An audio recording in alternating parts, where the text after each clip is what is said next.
Okay, so what we're doing here, if you can see, every other one of these you're going to cut. One faces this way, one faces that way. This blade is pretty well worn out from the looks of it here, but I'm going to move it down just to show you that when we're on the opposite, when we're there, we don't line up. We hit, right? But if we move it another one, right, there we are. And you can see we need to adjust out just a little bit.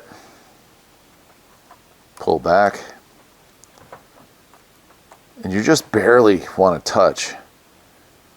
Now, if this was a newer blade,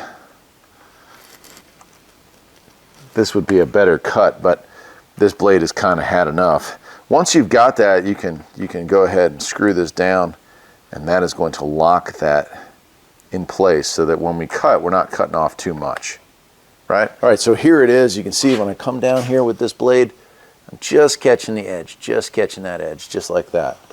And we can change the rake, and that's actually a much better rake, right? That matches the cut.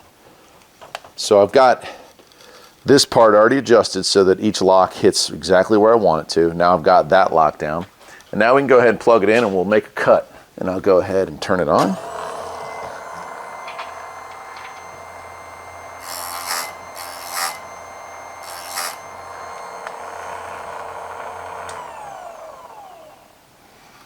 And I'm going to rotate that. Hopefully you can see. Let me get even closer in on that. Hopefully you can see that. Just taking the edge and sharpened that edge back up just a little bit. That's all we did.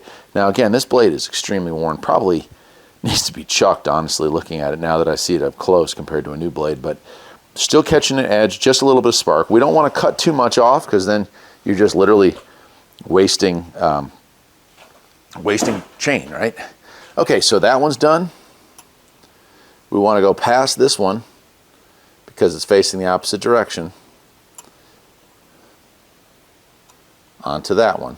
Set our lock, come down, and that one is even more worn, so we'll make some adjustments on that. Loosen this up a little bit, push that chain back just a smidge till it just barely touches. A little bit more. There we go. I like that.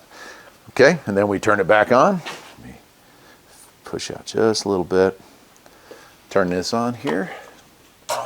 And we're ready to come down.